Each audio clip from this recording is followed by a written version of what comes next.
Hello student. पिछले lecture में हम लोगों ने पढ़ा था मेथड्स ऑफ एसेक्सुअल रिप्रोडक्शन।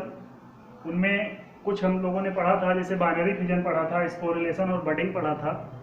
थोड़ा सा रिवीजन करके फिर आगे बढ़ते हैं। एसेक्सुअल रिप्रोडक्शन में हमने ये बताया था कि एक ही पेरेंट यानी व्यक्तिगत एक ही जीव जो होता है वो अपने से नए संततियों को जन्म दे दे, तो उसे क्या कहते हैं? Asexual reproduction. जितनी भी संततियां होंगी, यानी जितने भी उनसे आने वाले जो संततियां पीढ़ियां होंगी वो अपने जनकों के यानी अपने पेरेंट के समान ही होंगी, और यानी कह सकते हैं आइडेंटिकल कॉपी, एक समान प्रतिलिपि, क्लोन भी कह सकते हैं। उनमें कई विधियां हम लोगों ने पढ़ी थी, यानी मेथड्स ऑफ एसेक्सुअल रिप्रोडक्शन। अगर देखें एसेक्सुअल रिप्रोडक्शन की विधियां देखें तो उसमें हमने बाइनरी फिजन पढ़ लिया था, स्पोरिलेशन और बडिंग पढ़ लिया था। एक मैं इसके साथ साथ जैसे आपकी बुक में जो दिया था उसके अकॉर्डिंग में चल रहा था, लेकिन कुछ चीज़ें और जानकारी आपको होनी चाहिए। यानी ये जो बाइनरी फिजन है ये फिजन के मेथड में आता है, यानी फिजन कई प्रकार से होता है। Binary fission, multiple fission. Binary fission को हमने बताया था कि जब कोई जीव है वो अपने से दो संततियां उत्पन्न कर दे तो बाइनरी फिजन कहलाता है। मल्टीपल फिजन क्या होता है? जब एक जीव कई संततियां उत्पन्न करे, एक साथ कई संततियां उत्पन्न करे, तो वहां पर वो मल्टीपल फिजन, यानी एक कोशिका कई भागों में विभाजित हो जाए, एक शरीर कई भागों में विभाजित हो जाए और जितना भी भाग हो वो सब नए जीव का निर्माण कर ले, तो उसे क्या कहेंगे? मल्टीपल फिजन या बहुविभाजन कहेंगे। द्विविभाजन में क्या होता है? एक शरीर या एक जीव दो जीवों को उत्पन्न करे, यानी उसका शरीर दो भागों में विभाजित होकर दो जीव बनाए, तो उसे बाइनरी फिजन कहते हैं। बाइनरी फिजन में हमने एग्जाम्पल अमीबा का दिया था, पैरामीशियम यूग्लिना के बारे में भी बताया था। तो यहाँ पर बाइनरी फिजन अगर देखा जाए तो ये भी कई तरीके से होता है। बाइनरी फिजन सीधा सीधा जैसे हमने अमीबा बता दिया था, ऐसे ही पैरामीशियम में जो विभाजन होता है उसे कौन सा बाइनरी फिजन कहते हैं, यूग्लिना में विभाजन होता है उसे कौन सा बाइनरी फिजन कहते हैं। तो देखें तो कहीं कहीं इर्रेगुलर यानी अनियमित बाइनरी फिजन देखा गया है, इर्रेगुलर। दूसरा ट्रांसवर्स और लॉन्जिट्यूडनल, और एक ऑब्लिक। तो इस तरह से चार प्रकार से आपको ये बाइनरी फिजन देखने को मिलेंगे। जैसे पैरामीशियम आप लोगों ने देखा होगा, चप्पल के आकार का होता है पैरामीशियम ऐसे, और यहाँ पर इसके न्यूक्लियस पाए जाते हैं, दो न्यूक्लियस होते हैं। तो यहाँ पर जो डिवीजन होता है ये इस तरह से विभाजन होता है, तो इसे क्या कहेंगे? ट्रांसवर्स। ऐसे ही यूग्लिना को अगर ले लें, देखें यूग्लिना की बात करें तो यूग्लिना इस तरह से होता है, और यहाँ पर जो डिवीजन होता है वो इस प्लेन पर डिवीजन होगा, इसे लॉन्जिट्यूडनल कहते हैं। तो इस तरह से हम लोग इर्रेगुलर, ट्रांसवर्स और लॉन्जिट्यूडनल में डिवाइड कर सकते हैं किसको? बाइनरी फिजन को। हालांकि बस आप लोग थोड़ा सा इसके बारे में जाने कि कहीं मान लीजिए आता है आपकी बुक, कहीं किसी बुक में आप देखते हैं तो ये ना लगे कि ये नहीं पढ़ाया गया है, नहीं बताया गया है, बहुत इंपॉर्टेंट नहीं है, लेकिन ये परीक्षा कंपटीशन के दृष्टिकोण से इंपॉर्टेंट होता है, तो आप लोग थोड़ा सा इस पर ध्यान देंगे। ऐसे ही मल्टीपल फिजन आप पढ़ेंगे तो मल्टीपल फिजन भी देखा गया है, तो ये प्रोटोजोआ में मुख्य रूप से देखा गया है। जब विपरीत परिस्थिति आती है तो अमीबा क्या होता है? अपने ऊपर 3 लेयर ऐसे बना लेता है, तो उसकी सूडोपोडिया क्या होती है? सूडोपोडिया बाहर नहीं निकलती है और अपने ऊपर एक सिक्रीशन कर लेता है, 3 लेयर का एक हार्ड सिक्रीशन कर लेता है, और बीच में वहां पर डिवीजन स्टार्ट रहता है। अंदर क्या है? डिवीजन यानी विभाजन स्टार्ट रहता है। और जब अनुकूल परिस्थिति आती है तो ये बना हुआ है, ऊपर सिस्ट बना हुआ है, ये टूट जाता है और ये सारे अमीब्यूली बाहर निकल आते हैं और फिर डेवलप होकर नए अमीबा बना लेते हैं। तो ये ऐसे कई और जीवों में ये स्पोरिलेशन, इसे स्पोरिलेशन में भी रखा गया है कि स्पोर बन जाते हैं। इसे एंसिस्टमेंट में भी रखा गया है, यानी एंसिस्टेशन पुटी भवन में भी रखा गया है इस एग्जाम्पल। इसलिए मैंने पिछले वीडियो में मल्टीपल फिजन नहीं बताया था। मल्टीपल फिजन का ये एग्जाम्पल हो सकता है, यानी एक कोशिका से कई कोशिकाओं का निर्माण हो जाना, यानी एक जीव से विभाजित होकर एक समय में कई जीवों का निर्माण हो जाना क्या कहलाता है? बहु विभाजन कहलाता है। तो उम्मीद करते हैं कुछ समझ में जरूर आया होगा। आगे बढ़ते हैं, बडिंग की बात करें। बडिंग में मैंने बताया था, एक एग्जाम्पल दिया था हमने हाइड्रा का, वहां पर भी बड फॉर्मेशन होती है। ईस्ट, सैक्रोमाइसिस सेरेबेसी, ईस्ट एक कवक है, यहाँ पर भी बड का फॉर्मेशन होता है। ऐसे ऐसे कलिका बनती है और कई ऐसे चेन भी बन जाती है कभी कभी। इन जितनी भी ये बर्ड्स बन रही हैं, इनमें वो सारी चीजें होती हैं जो मुख्य पेरेंट में होती हैं, और यहाँ से डीअटैच होकर ऐसे अलग अलग होकर नए कोशिका का निर्माण, यानी नए जीव का या ईस्ट का निर्माण कर लेती हैं। तो ये बड यानी मुकुलर कहलाता है, बड फॉर्मेशन कहलाता है, तो बडिंग कहलाता है। और ईस्ट और हम उसमें बात कर सकते हैं हाइड्रा में ये मुख्य रूप से बडिंग देखने को मिलता है। ऐसे बड फॉर्मेशन की बात कर लें थोड़ा सा, ये ज्यादा अंतर दोनों में नहीं है बड फॉर्मेशन, लेकिन एक एग्जाम्पल के माध्यम से हम समझा देते हैं कि बड फॉर्मेशन क्या है। बड फॉर्मेशन में क्या होता है, कभी कभी पौधों की पत्ती व तने के अग्रभाग पर बहुकोशिकीय कुछ उभार निकल आते हैं, संरचनाएं बन जाती हैं हरे रंग की, और ये संरचनाएं क्या होती हैं? नए पौधे का निर्माण कर देती हैं। तो इन्हें कलिका या कलिका या बड कहते हैं। तो कलिका निर्माण या बड फॉर्मेशन इसे कहेंगे। क्या कहेंगे? कलिका निर्माण या बड फॉर्मेशन कहेंगे।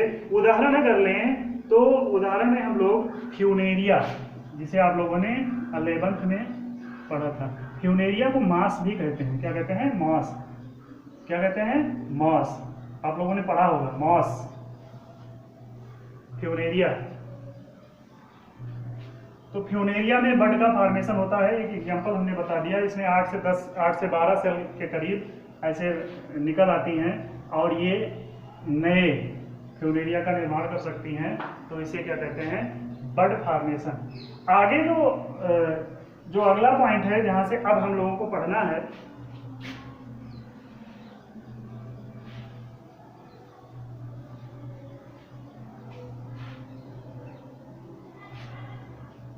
वो है फ्रेगमेंटेशन और रीजनरेशन। क्या है? फ्रेगमेंटेशन और रीजनरेशन। फ्रेगमेंटेशन का मतलब होता है खंडीभवन, यानी खंड हो जाना। जैसे प्लांट बॉडी या एनिमल बॉडी कई पार्ट में टूट जाए, ऐसे ऐसे टूट जाए, सपोज ये अलग अलग टूट जाए, ऐसे ऐसे ये टूट जा रही है, ये मान लीजिए अलग हो गई, ये प्लांट बॉडी अलग हो गई, ऐसे ऐसे इधर भी ये अलग हो गई। अब इसमें क्या होता है? रीजनरेशन की क्षमता होती है, पुनरुद्भवन, पुनः उत्पन्न होने की क्षमता होती है। और यहाँ फ्रेगमेंट टूटे और ये सेटल्ड होकर फिर से नए पौधे या जंतु का निर्माण करें, तो इसे कहेंगे रीजनरेशन, फ्रेगमेंटेशन और रीजनरेशन कहेंगे। उदाहरण के लिए अगर हम लोग ले लें तो एक प्लांट है, शैवाल जैसे एक है, स्पाइरोगायरा। क्या है? स्पाइरोगायरा का तंतु होता है, ये स्टिग्नेंट वाटर यानी तालाबों में मुख्य रूप से पाया जाता है, और इसके सूत्र ऐसे ऐसे होते हैं। अगर सेल की बात करें तो ऐसे, सपोज ये कोशिकाएं हैं इनकी,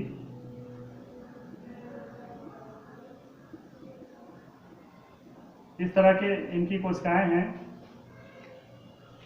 सपोज कोई बाहरी मछली आई या फिर कुछ जानवर गया या कोई कुछ भी हुआ, यहाँ पर हलचल हुई और ये थ्रेड ऐसे ऐसे सब टूट गए, टूट कर ये थोड़ी दूर तक बह के गए और कहीं सेटल्ड हो गए और फिर से नए सूत्र का निर्माण कर लेते हैं। तो कहने का मतलब यहाँ से जो फ्रेगमेंट निकला, जो खंड निकला, वो नया पौधा निर्माण कर सकता है, नया प्लांट बना सकता है। तो इसलिए इसे क्या कहते हैं? फ्रेगमेंटेशन और रीजनरेशन, खंडीभवन या पुनरुद्भवन कहेंगे। तो उदाहरण के लिए स्पाइरोगायरा हम लोग ले सकते हैं। स्पाइरोगायरा और कई हैं, यूलोथ्रिक्स है, मार्केंसिया है, रिक्सिया है, ऐसे कई जलीय पौधे हैं जो हम लोग उदाहरण में ले सकते हैं। तो अगला जो पॉइंट है वो है एंसिस्टेशन या पुटी भवन। एंसिस्टेशन, अभी हमने मल्टीपल फिजन की बात की थी। एंसिस्टेशन क्या होता है कि विपरीत परिस्थितियों में जीव क्या करते हैं, अपने ऊपर लेयरिंग कर लेते हैं। सपोज ये अमीबा था और विपरीत परिस्थिति आ गई, यानी टेम्परेचर और इसके लिए ताप दाब यानी इसके ऊपर प्रभाव डाल रहा होता है, और विपरीत विकट परिस्थिति इसके अनुकूल नहीं होती है, तो ये क्या करता है, गोलाकार आकृति में आ जाता है और अपने ऊपर सिस्ट का फॉर्मेशन कर लेता है। सिस्ट यानी 3 लेयर, इसके ऊपर एक परत चढ़ जाती है, 3 स्तर की त्रिस्तरीय परत चढ़ जाती है, और इस परत पर वाह्य क्लाइमेट का कोई प्रभाव नहीं पड़ता है, और अंदर यहाँ पर जो केंद्रक था वो डिवाइड होता रहता है। डिवीजन यहाँ पर स्टार्ट रहता है, केंद्रक विभाजित होता रहता है, यानी बहु विखंडन यहाँ पर चल रहा होता है। धीरे धीरे थोड़ा थोड़ा साइटोप्लाज्म लेकर ऐसे ऐसे छोटे छोटे अमीब्यूली यानी कोशिका द्रव्य लेकर ऐसे ऐसे डिवाइड हो जाते हैं, सब केंद्रक अलग अलग होने लगते हैं। जब परिस्थिति अनुकूल होती है तो ये सिस्ट क्या होता है, हट जाता है, और ये सभी अमीब्यूली जो हैं ये क्या होते हैं, बाहर निकल आते हैं, और फिर अमीबा यानी वयस्क अमीबा में परिवर्तित हो जाते हैं धीरे धीरे। तो ये एंसिस्टेशन यानी पुटी भवन कहलाता है। क्या कहलाता है, पुटी भवन, और इसे अमीबा का बहुविभाजन भी कहते हैं, यानी मल्टीपल फिजन ऑफ अमीबा भी इसे कहते हैं। तो ये तो मुख्य रूप से क्या था, मेथड्स ऑफ एसेक्सुअल रिप्रोडक्शन। ऐसे ही कुछ और विधियां हैं जिनसे, कुछ और तरीके हैं जिनसे एसेक्सुअल रिप्रोडक्शन यानी अलैंगिक जनन होता है। जैसे कुछ फंजाई या सिंपल जो एल्गी हैं, साधारण शैवाल हैं, उनमें भी कुछ संरचनाएं बन जाती हैं। जैसे कोनिडिया का फॉर्मेशन हो जाता है, आप लोग पढ़े होंगे कोनिडिया फॉर्मेशन। ऐसे ही कहीं कहीं जूस्पोर बन जाता है, अभी हमने थोड़ी देर पहले बताया दे रहा था इसके बारे में कुछ। जूस्पोर बन जाता है, ऐसे ही कलिका का निर्माण हो जाता है, विशेष बड्स का फॉर्मेशन हो जाता है, जेम्यूल का फॉर्मेशन हो जाता है। तो ये सब कुछ विशिष्ट संरचनाएं बन जाती हैं जिनसे जो प्लांट बॉडी से अलग होकर, मुख्य जो पेरेंट होता है उससे अलग होकर नए प्लांट का निर्माण कर लेती हैं, यानी नए जीव का निर्माण कर लेती हैं। तो ये भी एक एसेक्सुअल रिप्रोडक्शन के तरीके हैं, ये सिर्फ एक प्रकार के तरीके हैं। तो इस तरह से एसेक्सुअल रिप्रोडक्शन का जो मेथड्स है जो समाप्त होता है यहाँ पर आपके कोर्स के अकॉर्डिंग। आगे जो हम लोग अब पढ़ेंगे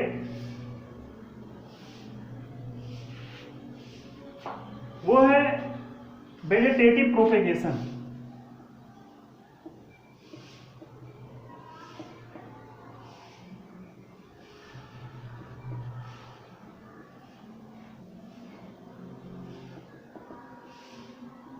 वेजिटेटिव प्रोपेगेशन को कायिक प्रवर्धन भी कहते हैं। कायिक प्रवर्धन क्या कहते हैं, कायिक प्रवर्धन। अब सीधे आप लोग इस पे अगर आए वेजिटेटिव प्रोपेगेशन की, सीधे अगर इसके अर्थ की बात करें तो हमने बताया वेजिटेटिव यहाँ पर कायिक लिखा गया। कायिक से, काया से मतलब है बॉडी से मतलब है, यानी शरीर के अंग, कोई भी पौधा है उसके कोई भी पार्ट अलग हो जाए, चाहे पत्ती है चाहे टहनी है, वो अलग होकर अगर नया पौधा बना रही है तो इस तरह से जो पौधे उत्पन्न होंगे, जो प्रोसेस कहलाएगी वो वेजिटेटिव प्रोपेगेशन या कायिक प्रवर्धन कहलाएगी। यानी हम लोग कह सकते हैं पत्ते का जो, प्लांट का जो यानी पादप का जो कायिक भाग होता है, कायिक मतलब काया जो शरीर होता है, जैसे जड़ है, तना है, पत्ती है, कलिका है, अगर इन सब के माध्यम से नए पौधे यानी नए पौधे का जन्म हो रहा है, निर्माण हो रहा है, बन रहा है, पैदा हो रहा है, तो वो प्रोसेस कायिक प्रवर्धन के अंतर्गत आता है, कायिक प्रवर्धन कहलाता है। तो इसमें हम लोग जान लें कि कायिक प्रवर्धन में कौन कौन से तरीके हैं, कि कैसे कैसे कायिक प्रवर्धन हो सकता है। तो सबसे पहले हम लोग अगर देखें तो जड़ों द्वारा, यानी पौधे में क्या होता है, जड़ होता है और इसके द्वारा नए पौधे उत्पन्न हो सकते हैं, तो उसे क्या कहेंगे, जड़ों द्वारा कायिक प्रवर्धन कहेंगे। उदाहरण अगर हम लोग लें कुछ, तो जैसे सतावर है, जिसे एस्पेरेगस कहते हैं, शकरकंद, शकरकंद आप लोग खाए भी होंगे, गंजी जिसे कहा जाता है, आइपोमिया बटाटा कहते हैं इसे। ऐसे डहेलिया एक पौधा है, परवल भी है जिसे ट्राइकोसेंथस कहते हैं। इनकी जड़ में अनेक वेजिटेटिव बड्स उपलब्ध हो जाती हैं, यानी कायिक कलिकाएं निकल आती हैं। उन कलिकाओं के द्वारा नए पौधे उत्पन्न हो जाते हैं। तो इस तरह से प्रवर्धन को जड़ों द्वारा प्रवर्धन कहते हैं। हमने उदाहरण क्या दिया, सतावर का दिया, शकरकंद का दिया और परवल का दिया, डहेलिया का दिया। तो ये याद रखें, इन सब की जड़ों में विशेष कलिकाएं निकल आती हैं। वो कलिकाएं क्या कहलाती हैं, कायिक कलिका कहलाती है, वेजिटेटिव बड्स कहलाती हैं, और इन्हीं बड्स के द्वारा नए पौधों का निर्माण हो जाता है। आप लोग जानते भी होंगे कुछ लोग कि परवल की जड़ को की बुआई की जाती है, यानी जड़ उसको ले जाकर एक स्थान से दूसरे स्थान पर बोया। ऐसे ही गंजी को भी एक स्थान से दूसरे स्थान पर बोया जाता है, उसकी जड़ को। ऐसे ही सतावर की जड़ को, जड़ की भी बुआई की जाती है। तो इस तरह से जो प्रवर्धन होगा उसे क्या कहेंगे, जड़ों के द्वारा। किसके द्वारा, जड़ों के द्वारा प्रवर्धन। उदाहरण बता दिया गया, एस्पेरगस है यानी सतावर है, शकरकंद है, डहेलिया है, परवल है इत्यादि। इनकी जड़ों में, ये जड़ों द्वारा क्यों प्रवर्धन होता है, क्योंकि इनकी जड़ों में भोज्य पदार्थ इकट्ठा रहता है। क्या रहता है, भोज्य पदार्थ इकट्ठा रहता है, जिससे वहां पर विभाजन की क्षमता बढ़ जाती है और कलिकाएं उत्पन्न हो जाती हैं। तो इसीलिए जड़ों द्वारा प्रवर्धन होता है, जड़ों द्वारा नए पौधे उत्पन्न हो जाते हैं। दूसरा है तनों के द्वारा।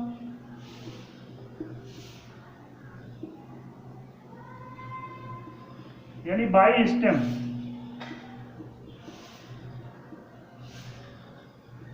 By stem. कुछ पौधों के तनों के द्वारा नए पौधे बन जाते हैं, नए पौधों का जन्म हो जाता है। कुछ पौधे ऐसे, कुछ तने ऐसे भी होते हैं जो भूमिगत होते हैं। जैसे भूमिगत अगर बात करें तो हम लोग क्या क्या कह सकते हैं, जैसे आप लोगों ने पढ़ा होगा राइजोम। क्या पढ़ा होगा, राइजोम। राइजोम को प्रकंद कहते हैं। और ये तना क्या होता है, भूमिगत होता है। और ये क्या कहलाता है, प्रकंद हिंदी में कहेंगे। ऐसे ही एक होता है घनकंद, जिसे कॉर्न कहते हैं। क्या कहते हैं, कॉर्न कहते हैं या घनकंद कहते हैं। क्या कहते हैं, कॉर्न या घनकंद कहते हैं। ऐसे ही बल्ब के लायक होता है, यानी बल्ब की तरह होता है जो तना होता है, जो मिट्टी के अंदर पाया जाता है, वो बल्ब ही कहलाता है। क्या कहलाता है, बल्ब। क्या कहलाता है, बल्ब कहलाता है या सल्ककंद कहलाता है। क्या कहलाता है, सल्ककंद। ऐसे ट्यूबर की तरह होता है, ट्यूबर लाइक, तो ट्यूबर कहलाता है, उसे कंद कहेंगे। क्या कहेंगे, कंद, कंद या ट्यूबर कहेंगे। तो हम लोग इनकी अगर बात करें, प्रकंद, घनकंद, बल्ब या सल्ककंद या ट्यूबर, ऐसे कुछ और ऐसे होते हैं जो कुछ जमीन के नीचे रहते हैं, कुछ थोड़ा सा ऊपर रहते हैं। उन्हें हम लोग अगर उनका नाम रखें तो अंतःभूस्तरीय या सकर्स कहलाते हैं। क्या कहलाते हैं, सकर्स या अंतःभूस्तरीय। क्या कहलाते हैं, अंतःभूस्तरीय, अंतःभूस्तरीय या सकर्स कहलाते हैं। तो ये तने जो होते हैं ये मिट्टी से अटैच होते हैं, मिट्टी में दबे हुए होते हैं, और इनमें भोज्य पदार्थ संगठित होते हैं। क्या होते हैं, भोज्य पदार्थ संगठित होते हैं। तो भोज्य पदार्थ संगठित होंगे तो इसमें कलिकाएं निकल आएंगी, और कलिकाएं क्या होगी, बड़ी होकर जर्मिनेट करके डेवलप होकर नए पौधे का निर्माण करेंगे। तो इस तरह से जो नए पौधे बनेंगे इन सब के द्वारा वो तनों के द्वारा कायिक प्रवर्धन कहलाएगा। क्या कहलाएगा? तनों के द्वारा कायिक प्रवर्धन। अब एक एक हम लोग लेके अगर चलें इसमें तनों में, तो सबसे पहले हम लोग किसकी बात करेंगे? प्रकंद या राइजोम की बात करेंगे। क्या करेंगे? प्रकंद या राइजोम की बात करेंगे। इसके बारे में थोड़ा सा ध्यान देंगे। प्रकंद या राइजोम के बारे में अगर हम लोग पढ़ें तो कुछ उदाहरण हम दे देते हैं। जैसे अदरक सब लोगों के घर पे यूज होता है, हल्दी सब लोगों के घर में यूज होती है, हल्दी की गांठ आप लोगों ने देखी होगी। ऐसे ही केला है, केले का जो नीचे का भाग है जो जमीन के पास होता है वो राइजोम कहलाता है। क्या कहलाता है? राइजोम कहलाता है या प्रकंद कहलाता है। तो इन सब में क्या होता है? भोज्य पदार्थ संचित रहता है। क्या रहता है? भोज्य पदार्थ संचित रहता है। किनमें? अदरक है, हल्दी है, ऐसे केला है। अदरक को जिंजर कहेंगे, हल्दी को टर्मेरिक कहेंगे, केला को बनाना कहेंगे। ठीक है। अब यहां पर भोज्य पदार्थ संचित है तो इसमें क्या होगा? कलिकाएं निकल आएंगी। क्या होगा? कलिकाएं निकल आएंगी, यानी सल्कपत्र इनके ऊपर जो होंगे, जो छोटे छोटे सल्की भाग होते हैं जो इनके ऊपर कवरिंग होती है, वहीं से ही कलिकाएं निकल आएंगी। और ये कलिकाएं जब अनुकूल मौसम आएगा तो एक प्ररोह उत्पन्न कर देंगी और इनको वहां से निकाल के अलग हम जमीन में बुआई करके नया पौधा प्राप्त कर सकते हैं। यानी हम ये कह सकते हैं कि राइजोम में कलिकाएं निकलती हैं, वो कलिकाएं प्ररोह में विकसित हो जाती हैं और उसे अलग करके हम अलग बुआई कर दें तो क्या होता है? नए पौधे प्राप्त हो जाते हैं। तो ये विधि राइजोम के द्वारा कायिक प्रवर्धन। राइजोम क्या है? एक तना है। क्या है? तना है। ऐसे ही दूसरा पॉइंट अगर देखें तो कॉर्न या घनकंद।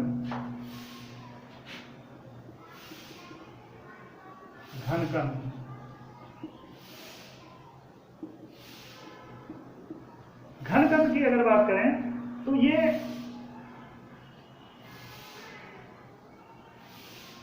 कुछ उदाहरण अगर हम दे दें तो जैसे केसर है, अरवी है, ऐसे फ्रीसिया है, बंडा है, जमीकंद है। इन सब में क्या होता है? ये ऊर्ध्व यानी ऊपर की तरफ इनके जो तने जो दबे होते हैं नीचे, वो जमीन के ऊर्ध्व की तरफ ये विकसित होते रहते हैं। ऊपर की तरफ आने का क्या कहते हैं? ऊर्ध्व दिशा में ये वृद्धि करता रहता है, वृद्धि करते रहते हैं, बढ़ते रहते हैं। तो ये क्या कहलाते हैं? घनकंद कहलाते हैं। उदाहरण हमने दिया, जमीकंद है, केसर है, अरवी है, बंडा है। तो इनमें क्या होता है? इनमें भी कलिकाएं विकसित हो जाती हैं, कक्षस्थ कलिकाएं विकसित हो जाती हैं और इन कलिकाओं से नए पौधे का निर्माण हो जाता है। तो इस तरह से जो जमीन के अंदर ऊर्ध्व की तरफ विकसित हो रहे होते हैं वो क्या कहलाते हैं? कॉर्न कहलाते हैं या घनकंद कहलाते हैं। और इनसे जो पौधे तैयार होते हैं, बनते हैं, वो कॉर्न के द्वारा, यानी ये तना है, तने के द्वारा कायिक प्रवर्धन में आता है। दूसरा अगला इसका देखें तो सल्ककंद, जिसे बल्ब कहते हैं।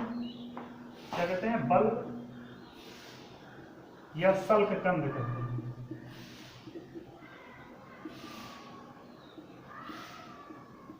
बल्ब या सल्ककंद कहते हैं। प्याज, लहसुन है, ट्यूलिप है, नरगिस है। प्याज आप लोग जानते हैं, लहसुन आप लोग जानते हैं। ऐसे ट्यूलिप होता है फ्लावर, नरगिस का फ्लावर होता है। उन सबके जो तने होते हैं वो बल्ब की तरह होते हैं, यानी गोल आकार की तरह होते हैं और जमीन में धंसे हुए होते हैं, जमीन के अंदर होते हैं। तो मुख्य रूप से आप दो का उदाहरण, चूंकि इनको देख भी सकते हैं आप, एलियम सेपा है, एलियम सटाइवा। तो इन दोनों में सल्ककंद पाया जाता है। क्या पाया जाता है? इनके तने को क्या कहते हैं? सल्ककंद कहते हैं।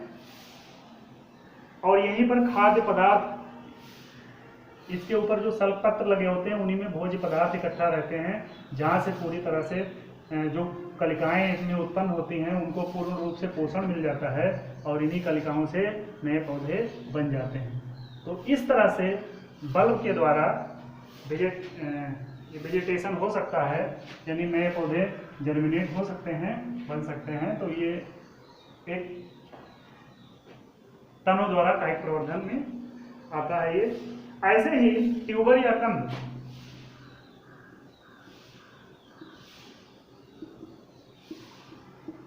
ट्यूबर या कंद ये भी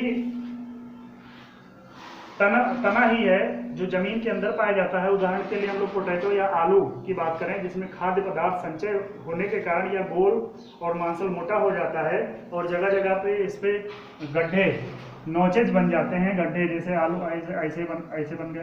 अब यहाँ से आंखें यानी कलिकाएं निकल आती हैं, अखुआ जिसे आंखें कहते हैं, कलिकाएं निकल आती हैं। और हम लोग जब आलू की बुआई करते हैं तो ऐसे आंखों को काट के उसकी बुआई कर दी जाती है और इसमें भोज्य पदार्थ संचित होता है, जिससे इन कलिकाओं को पोषण मिलता रहता है और नए पौधे का जन्म हो जाता है। तो इस तरह से ट्यूबर के द्वारा नए पौधे जन्म लेते हैं। और ये आलू क्या होता है, एक भूमिगत तना होता है जो ट्यूबर कहलाता है, कंद कहलाता है। क्या कहलाता है, ट्यूबर या कंद कहलाता है।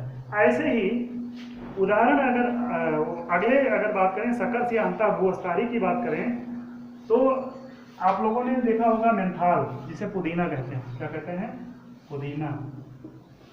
अंतःभूस्थारी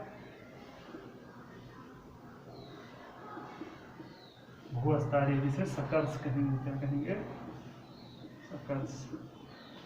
तो अंतःभूस्थारी का उदाहरण अगर हम लोग लें, पुदीना, जिसे मेंथाल क्या कहेंगे, मेंथाल कहते हैं इंग्लिश में। ऐसे एक गुलदावदी है, एक फूल नाम सुना होगा गुलदावदी का, तो वो अंतःभूस्थारी होते हैं। इसमें क्या होता है, मुख्य तने के भूमिगत भाग से शाखाएं निकलती हैं जो तिरछी होकर मात्र पौधे से अलग हो जाती हैं। तो जब ये मात्र पौधे से अलग हो जाएंगी, यानी हम लोग अगर ऐसे बात करें, ये सपोज ये एक पौधा है, ये मुख्य पौधा है ऐसे, और एक ये टहनी निकली हुई है, ये टहनी निकली हुई है इसमें। तो ये कैसे मुख्य पौधे से अलग होती है ये हम लोग जान लेते हैं। सपोज यहाँ तक मिट्टी अगर आ गई है यहाँ तक, ठीक है, या यहाँ से ही ऐसे एक इसी से एक ब्रांच, एक शाखा निकल रही है ऐसे, तो ये क्या होगी, मिट्टी में दबी हुई है तो यहाँ भी जड़ें निकल आएंगी, यहाँ भी जड़ें निकल आती हैं। अब ये चाहे मुख्य पौधे से अलग हो जाए तो कोई दिक्कत नहीं होगी, क्योंकि यहाँ पर जड़ें निकल आई हैं और नए पौधे का ये निर्माण कर ले। तो इसे क्या कहते हैं, अंतःभूस्थारी, यानी भू के अंदर ये है और नए पौधे भूमि के अंदर होकर इसकी टहनियाँ और नए पौधे बना लेती हैं, उनमें जड़ें विकसित हो जाती हैं, नए पौधे बन जाते हैं। तो उसे अंतःभूस्थारी कहते हैं। क्या कहते हैं, अंतःभूस्थारी। क्या कहेंगे, अंतःभूस्थारी। ऐसा पुदीना और गुलदावदी में देखने को मिलता है। ऐसे ही भूप्रसारी या रनर्स कहते हैं। क्या कहते हैं, भूप्रसारी। भूप्रसारी या रनर्स, इसे अपरिभूस्थारी भी कहेंगे या भूप्रसारी कहेंगे। आप लोगों ने दूब यानी साइनोडान देखा होगा। दूब में क्या होता है, सपोज ये दूब का प्लांट है, ऐसे ही होता है और यहाँ पे ऐसे ऐसे पत्तियाँ निकलती हैं, नीचे यहाँ पर जड़ें, हर गांठों से ऐसे ऐसे जड़ें निकल आती हैं, ऐसे जड़ें निकल आती हैं, इनकी गांठों से ऐसे जड़ें निकल आती हैं। तो यहाँ क्या है, ये तना जो है ये ऊपर है जमीन के और इसकी गांठें थोड़ी सी ऐसे गांठों से निकल आती हैं, क्या,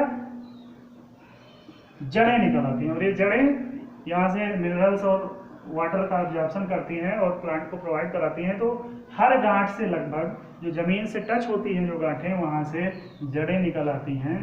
यानी कह सकते हैं अगर यहाँ से ये डिस्कनेक्ट हो जाए, टूट जाए, तो नए पौधे को जन्म दे देंगी, यानी नया पौधा ये कहलाएगा। तो ये भूप्रसारी कहलाता है, रनर्स कहलाते हैं। क्या कहलाते हैं, रनर्स कहलाते हैं। और ये तन द्वारा ही क्या हो रहा है, प्रोपेगेशन हो रहा है, वृद्धि हो रही है, जनन हो रहा है।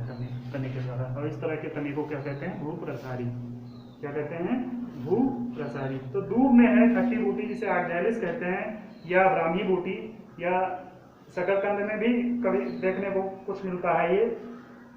ऐसे ही एक होता है भूअस्तारी। क्या होता है? भूअस्तारी। अभी तक भूप्रसारी पढ़ा, भूअस्तारी जिसको स्टोलान कहते हैं। क्या कहते हैं? स्टोलान। स्टोलान कहते हैं। इसमें जैसे अरुई है, केला है, बेला चमेली या एक झुमुक लता होता है, इनमें क्या होता है? इनमें इनके परक संधियां जो होती हैं, जो गांठें होती हैं जो तनों की, वहां से कुछ जड़ें निकल आती हैं और ये वायवीय प्ररोह बना लेती हैं, हवा में ये रहती हैं, और इनके टूटने पर ये जो शाखा होती है ये अलग हो जाती है और अलग होकर नए पौधे बना सकती हैं। क्या कर सकती हैं? नए पौधे बना सकती हैं। कैसे होता है? सपोज ये एक पौधा है और ये एक टहनी निकली हुई है इसकी, ऐसे बहुत सी टहनियाँ निकली हैं सपोज। अब यहाँ पर भी, यहाँ मिट्टी है, ऐसे ऐसे वायवीय जड़ें भी निकल सकती हैं यहाँ पर। अगर यहाँ से डिस्कनेक्ट हो जाए तो इसको कोई समस्या नहीं होगी, क्योंकि ये अगर कोई भी पार्ट इसका जमीन से जहाँ भी टच होगा, ये वायवीय जड़ें निकली हैं, तो जैसे अगर टच हो रहा है कहीं भी पार्ट, तो ये क्या करेंगे? यहाँ से मिनरल्स और वाटर एब्जॉर्ब करना शुरू करेंगे और इससे आगे का भाग जीवित ही रहेगा। तो ये भूअस्तारी कहलाते हैं। इस तरह से क्या कहलाते हैं? भूअस्तारी। तो ऐसा देखने को मिलता है, क्या नाम, बेला चमेली, अरुई, इन सब में देखने को मिलता है।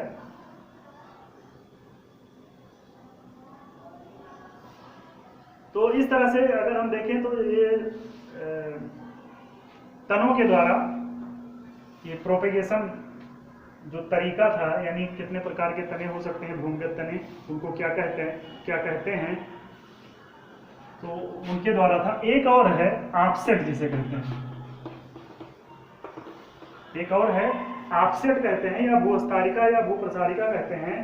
ये कुछ जलीय पौधों में, जैसे जलकुंभी है, जलकुंभी को आइकॉर्निया कहते हैं, ऐसे ही एक टिस्टिया होता है। इनमें क्या होते हैं कि सपोज ये जलकुंभी का एक पौधा मान लीजिए, बहुत अच्छा नहीं बन रहा है।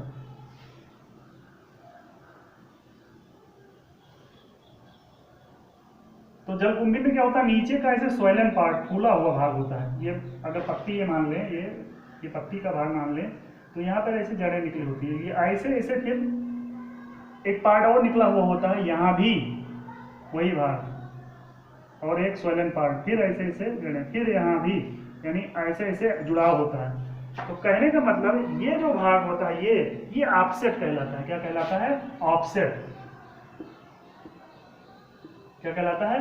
ऑफसेट कहलाता है ये भाग। अगर यहाँ ये टूट कर अलग हो जाए तो भी कोई दिक्कत नहीं होगी। ये ऑफसेट ऐसे एक दूसरे से कनेक्ट रहते हैं, तो ऑफसेट का निर्माण हो जाता है। ऑफसेट की वजह से नए नए पौधे इसे बनते चले जाते हैं और फिर उनमें जड़ें निकल आती हैं, जिससे वो खुद ही वृद्धि कर सकते हैं। तो ये ऑफसेट इसे कहेंगे, या भूअस्तारिका या भूप्रसारिका इसे कहेंगे।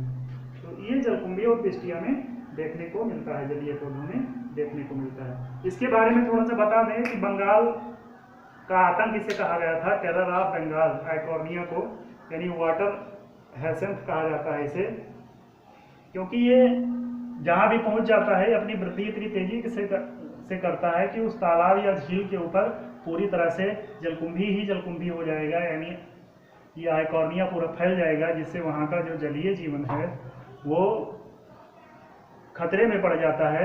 ऊपर से नीचे जो जीव हैं या पौधे हैं जो जल के अंदर, उनको प्रकाश नहीं मिल पाता है, सारा प्रकाश ये लेते हैं, जिससे वहाँ ऊर्जा या फिर नीचे फोटोसिंथेसिस नहीं हो पाता है और पौधे सड़ते हैं। तो वहाँ पर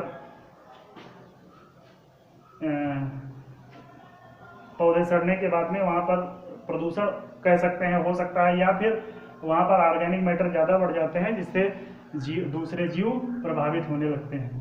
तो ये बंगाल का टेरर भी कहलाता है, यानी बंगाल का आतंक। ये कहलाता है। नीचे ऑक्सीजन की मात्रा कम हो जाती है, पौधे जब मर जाते हैं तो दूसरे जीव भी प्रभावित होने लगते हैं, तो ये खतरनाक है।